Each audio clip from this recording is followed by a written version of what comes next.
Good morning, everyone.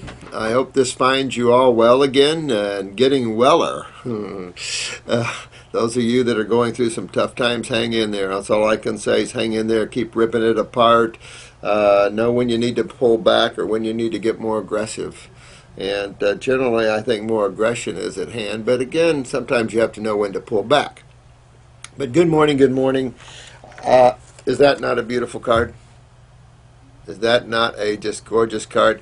Boy, the beauty of that is just incredible. All these beauties that we find on the planet, and lots of love to you all. I don't know whether I should mention any names here, and thanks a lot for this beautiful, beautiful card as well. I'll say this card came along with this picture. Look how beautiful that is. What an artist. And that, of course, is little Coco. Is that not beautiful? I tell you, you're a good artist, and thank you. Hugs and kisses to the whole family for this. That is just unbelievably sweet.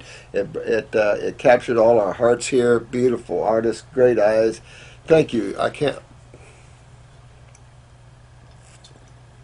Thanks. I thought that I've got a couple of things here that are very, very important to you. But again, thanks so much for your love. It is not unappreciated. It is immensely appreciated. This is Wayne Douglas Archer. I don't know if you guys saw this post. I don't think you did. This came through the email or something. I don't know if it made the post on the net, but this is a detox crisis. This made my heart sad. I have been treating my granddaughter since she had a seizure, which combined with cutting off oxygen to her brain. She was born with a genetic disorder causing brain damage. So after months of detox, there was steady progress. Then almost suddenly mucus became coming out nose and mouth. Now you know in detoxification that is going to happen no matter what. I was talking to a medical doctor over the weekend of another young man, just sad case, real sad case. And this medical doctor had already started him on a type of insurer, even though the mother was vehemently opposed to it because she's already been through all that. And I told the medical doctor if she wasn't careful, she was going to give this young man pneumonia, which ended up doing. And then if they treat it for pneumococcus with antibiotics, which is just a mucus condition, then they could, this child is so advanced in his problem, they could go ahead and terminate this little boy's life. And I don't know how much she appreciated that, but she needed to know that because she's going to see that happen if she's not careful. I told that to another medical doctor, an ER doc, once about a quad I had in the ER. She had so much mucus she couldn't breathe. So we had to run her to the ER because in a quad, mucus builds up in these lower chambers real thick. And the longer that mucus is in the body, the more anionic it gets, the more thicker it gets, the more coagulated, agglomerated. And so this is what happened. So I told, don't give her antibiotics. He did and killed her. She died 3 times on them. They finally stabilized her, put her in another hospital to die. The parents finally, we got a quarter, grabbed her, took her home, and got a suction machine, and she did well. I mean, she's the one that C3, C4, total reconnection of the nervous system. Almost suddenly mucus came out of nose and mouth, and she had trouble breathing. Upon rushing her to the hospital, and this is the problem right here, she was getting a lot of this mucus out of her, and that's detox. That's the problem. A lot of mucus in, a lot of mucus out. Well, of course, people freak out. Of course, it does give you a little shortness of breath. That's why a suction machine, that's why you have pulmonary. That's why you have pulmonary division in your hospitals to do nebulizing treatments, suction machines, and everything else. But they rushed this little girl right up to another hospital. They flew her to a large children's hospital. That's scary right there. They used antibiotics to control the mucus.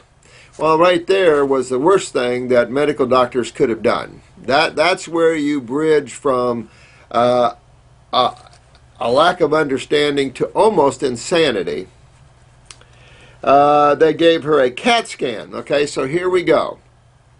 We got another CAT scan where 300, what's a CAT scan? 300 x-rays, subtract that by about 0.6, 0.7 rads per x-ray.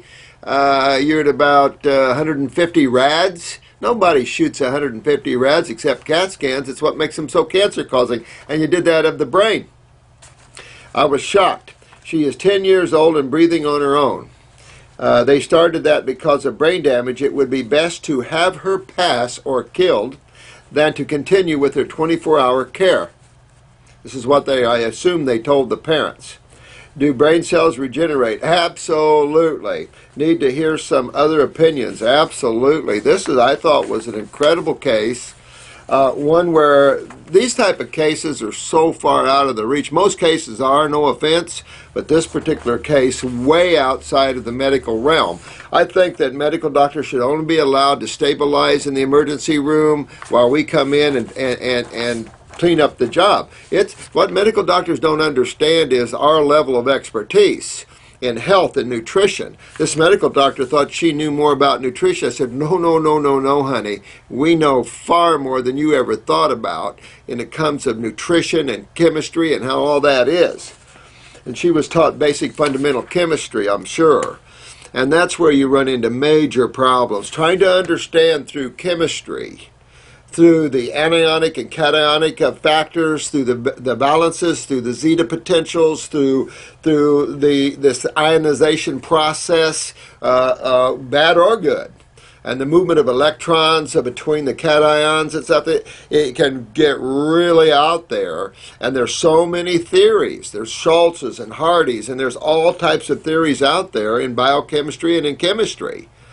And I just have to say that sometimes chemistry doesn't always fit when you look at observed clinicals, because there's just so much to understand in that movement of electrons and the changing of the potentials and the magnetic bonds and things like this. So really, really difficult. I'll put it that way. There's a lot of thoughts out there on this, but the bottom line, and you're going to, and again, this we'll talk about this in the school, the simplicity of this whole thing and keeping it that way, because there's just too much disagreement, and that's problematic. So yes, absolutely, this is the case where if it was me, I'd be using upper circuit, brain, and nerve. Absolutely. Heads down, full of mucus. The body's trying to clean this out. You can't regenerate brain tissue when the brain is full of mucus. That's the problem. This suppresses interstitial drainage.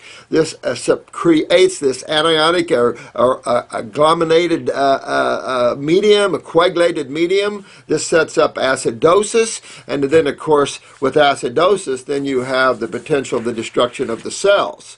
And so inflammation and swelling minimally, etc., etc., etc., etc. So I find this case exciting for her potential to come back. Definitely fruits and berries and the melons are the only thing you would want to serve this little 10-year-old, and in a children's hospital, she's probably getting all the pedicures and all this crap that'll only serve to give her more mucus. I mean, this is, the high stupidity of this is unbelievable. This is the problem. And so the parents are going to have, she's 10 years old, so the problem with this is the state can override the parent and say, get out, and we're controlling your kid. And it's just, we have some serious ethic problems like that, where the narcissistic views of the allopath claims that if you don't go our way, then we need to take your kid. This is that power we were talking about of the World Bank, Rockefeller syndromes, where we'll power you out, we'll fill you full of fear, or we'll create such a power here that you won't have a choice. That kind of thinking needs to be buried, if you know what I mean about buried. So, if they don't hurt your granddaughter, my friend, I would try to get her out and then keep on going with detoxification. Again, you're going to see this mucus present out of the nose, out of the mouth, out of the stools, out of the kidneys. That would be essential. So sad that situation. I would say in the 21st century, if a medical doctor doesn't understand the mucosa and the mucosic response called mucus and all this, what the hell is he doing as a doctor? This is way past the time. This kind of information was presented back in the 1900s. So you can see over 100 years here, and they still don't get it. Amazing. This is from Owen. Hey, Owen Fox, good friend, man. Robert, is sulfur rendered harmless or destroyed when we cook it? Well, here's the problem when we cook. You see, this is all the chemistry bonding again, where we open up magnetic bonds and we create new magnetic bonds. This is the problem with cooking. So I don't know what to say to that. I can say that a lot of the chemistry we consume when it's bonded, luckily, can't be absorbed through the intestinal wall because it's too big after bonding. On the other hand, obviously there are proteins and free radicals that are absorbed that now the body has to deal with. So this is all part of how chemistry works, but at the same time, man wasn't supposed to cook his food. So I don't know, you say that, but at the same time, man did cook his food. But I think you see the decay of the human cell at the point now that it's unreal. So hopefully, this 10-year-old, you can regenerate that tissue. I certainly wouldn't give up hope, and and this is where our little friends, the fruits, the berries, and the melons, and the herbs come in here and really help this young girl, especially with the upper circuit, brain, and nerve. You still want to go after the kidneys, the lymph system, the GI tract, because you saw that mucus coming out of her head. That was the best thing that could have happened to her. The fact that there was panic and sent her to the hospital, and they panicked because of the mucus, is just kind of sad. This is another one. This is EUCE 747. Hey guys, how you doing there? My dad is very sick. He was in the hospital about 3 years ago for a whole year. Holy crap. I'd like to have seen that hospital bill. Holy moly. I mean, for a 2-hour stay, it's about $9,000 down here at one of our rip-off hospitals. And so figure that one. Holy crap. Of which he was in a coma. Look at that. Had C. diff and almost died. Oh. With all blessings to God, he lived, but his health has basically plateaued and started to go downhill again. Most of this is due to bad information from his doctors, poor eating habits prescribed by his doctors to not eat potassium or phosphorus. Well, kidneys right off, I can tell you. Phosphorus and potassium, he was in kidney failure, obviously, and so this is what you were seeing with the phosphorus and the potassium. These guys do freak out with that a lot, which eliminates most fruits, veggies, and leaves, just meat, rice, and etc. All these dialysis patients, guess what they get? Fruits, berries, and melons. Thank you. I don't care about the phosphorus and the potassium, although we allow them to use the binders and things just to stabilize and keep moving. But at the same time, man freaks out too much. He doesn't understand what the natural side is doing coming into the body with its full-bore chemistry.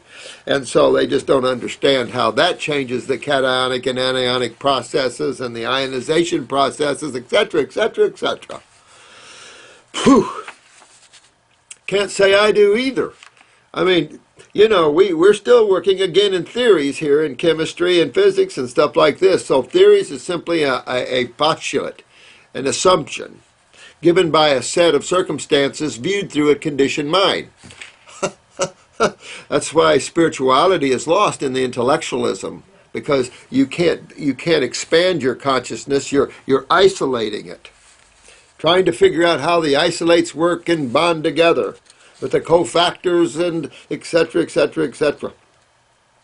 Because of his stay in the hospital and the large doses of continued antibiotics, my God, these guys have a major fetish with antibiotics, don't they? I believe his kidneys are very damaged. Well, they already were, my friend. I can just tell you. He was on a there you go, dialysis. That's why the potassium and the phosphorus there.